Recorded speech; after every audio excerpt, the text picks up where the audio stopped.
Assalamualaikum warahmatullahi wabarakatuh. Jadi kita kembali di video materi tentang turunan. Jadi di materi kali ini kita akan membahas tentang aplikasi turunan.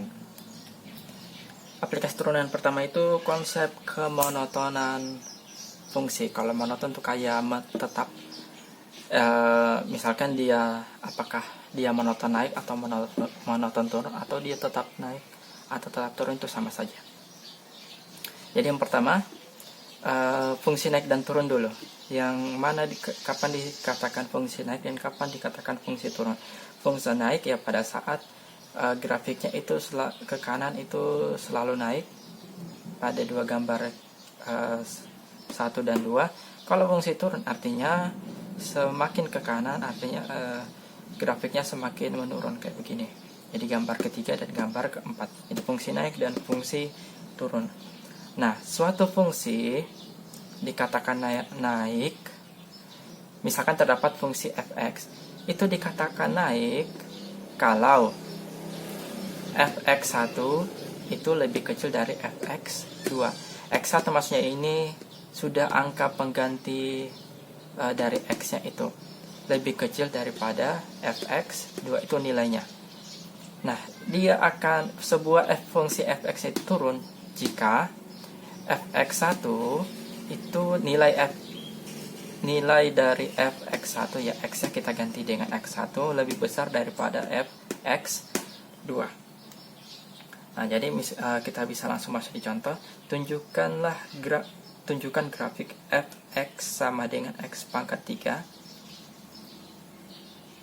jikalau x lebih dari 0 adalah fungsi naik penyelesaian. Nah, di sini kan x itu lebih dari 0. Jadi kita ambil dua angka x1 dan x2. Ambil angka x1 dan x2 itu lebih besar daripada 0. Karena kan di soalnya kan x-nya itu lebih besar dari 0. Berarti ambil angka, ya kita ambil sembarang x1-nya misalkan 1 lah. x2-nya ya harus lebih besar daripada x1. x2-nya kita ambil angka 2. Nah, sekarang kita masukkan ke persamaan. Untuk x1 sama dengan 1, maka fx sama dengan x pangkat 3. Maaf, ini berarti diganti x1. Berarti f dalam kurung x1 nya kita ganti dengan angka 1 sama dengan 1 pangkat 3. 1 pangkat 3 hasilnya 1. Nah, karena kita sudah ambil x1, berarti x2 sama dengan 2. Berarti fx2 tetap persamaannya x pangkat 3. x2 nya kita ganti dengan angka 2 sama dengan 2, berarti x nya kita ganti dengan 2, berarti 2 pangkat 3 sama dengan 6. 2 pangkat 3, maaf, 2 pangkat 3 itu 8. Nah, sekarang ternyata nilai f1 itu hasilnya 1 dan nilai f2 itu hasilnya 8. Ternyata fx1 itu nilainya lebih kecil daripada fx2. Jadi dikatakan apa ini? Dia dikatakan naik. Ini fungsi naik kalau x-nya lebih besar daripada 0. Terus bagaimana kalau x-nya lebih kecil daripada 0? Ya, kalian bisa mencobanya sendiri. Nah, sekarang kita masuk di kemonotonan fungsi. Monoton itu maksudnya itu entah itu selalu naik atau selalu turun. Monoton naik atau monoton turun. Dia jika turunan pertamanya itu, di sini kan kita belum menggunakan aplikasi turunan. Nah, di sini kita menggunakan aplikasi turunan. Jika turunan pertamanya itu lebih besar daripada 0, fungsi selalu naik pada interval B, jadi dia selalu naik. Kalau dia turunan pertamanya lebih kecil daripada 0, fungsi selalu turun. Kalau turunannya lebih besar atau sama dengan 0, fungsi tidak pernah turun. Kalau turunan pertamanya lebih kecil atau sama dengan 0, fungsi itu tidak pernah naik. Contohnya, tentukan interval fungsi fx sama dengan x pangkat 2 agar fungsi naik. Nah, berdasarkan konsep, dia dikatakan naik kalau turunan pertamanya itu daripada 0. Berarti kita bisa tulis agar naik, maka turunan pertamanya itu harus lebih besar daripada 0. Nah, berarti kita harus mencari turunan pertamanya dulu. Ini kan baru fx. Berarti fx sama dengan x pangkat 2. Nah, turunannya berarti ada f aksen. F aksen x sama dengannya, sama kayak video kemarin. Berarti turunannya 2-nya dikalikan ke depan. Berarti 2x baru pangkatnya kita kurangi 1. 2 kurang 1 hasilnya 2. Berarti fungsi fx itu sama dengan 2x. Nah, di sini dikatakan kan turunan pertamanya harus lebih besar sama dengan 0. Artinya 2x itu lebih besar daripada 0. Nah, x-nya sendiri itu lebih besar daripada 0. Nah, artinya bahwa fungsi tersebut selalu naik pada interval x lebih besar daripada 0. Jadi jawabannya fungsi selalu naik pada interval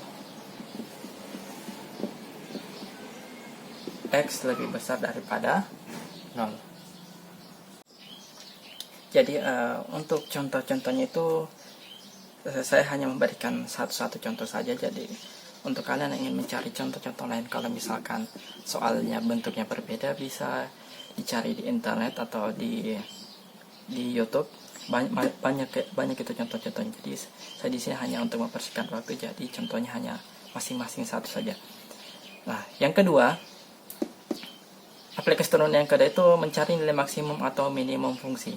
Misalkan sebuah fx adalah fungsi, ada turunannya. Turunan pertamanya kita sebut f aksen x, turunan keduanya kita sebut f aksennya f double aksen x. Ya, turunan pertama artinya turunan pertamanya. Kemudian kalau turunan kedua, dari turunan pertama kita turunkan lagi, berarti kita dapatkan turunan kedua. Nah, jika turunan pertamanya sama dengan 0, maka titik x, yang ini yang kita ganti dengan, yang kita dapat nilai x-nya itu berapa, koma fx juga itu disebut stasioner atau kritis, atau titik maksimum atau minimumnya. Nah, kalau turunan pertama sama dengan 0 dan turunan keduanya lebih besar daripada 0, maka disebut dia titik minimum fungsi.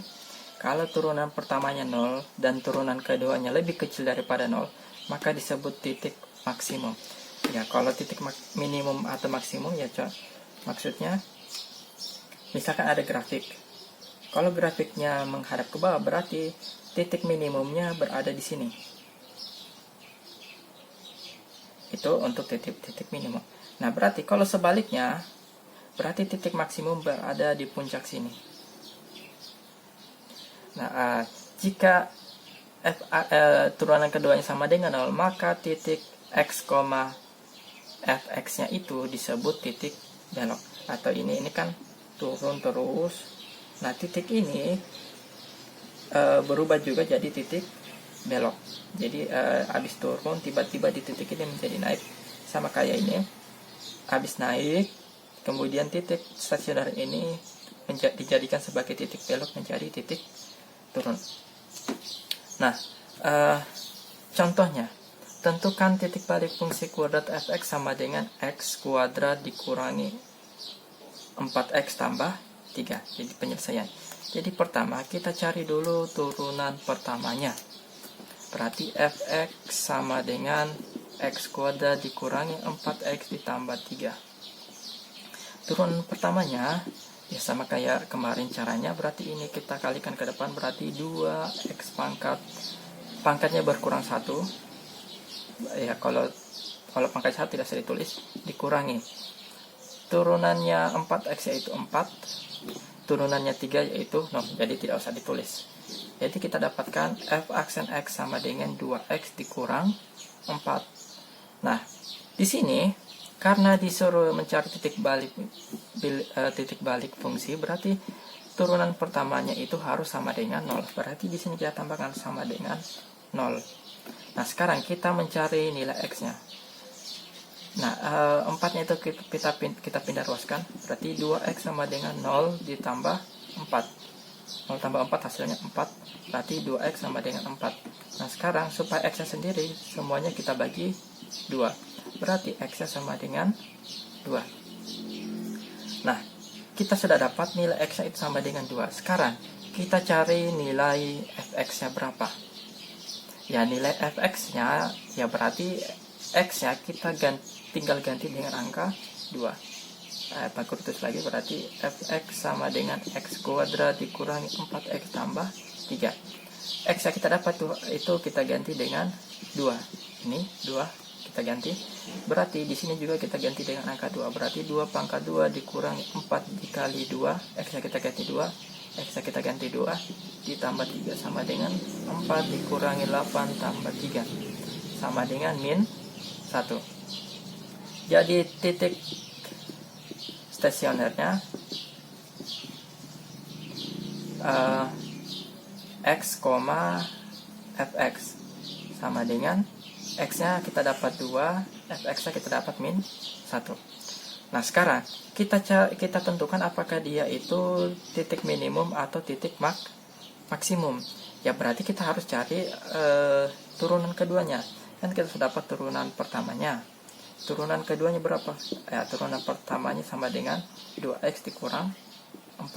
Turunan keduanya berarti kita turunkan lagi ini. Ya, turunannya 2x ya berarti 2. Turunannya min 4 berarti 0. Ya, tidak usah ditulis. Berarti fx itu turunan pertama itu sama dengan 2. Nah, turunan keduanya ini apakah lebih besar atau lebih kecil daripada 0? Ternyata turunan keduanya itu lebih besar daripada 0. Nah, karena dia lebih besar daripada 0, maka dia disebut titik minimum.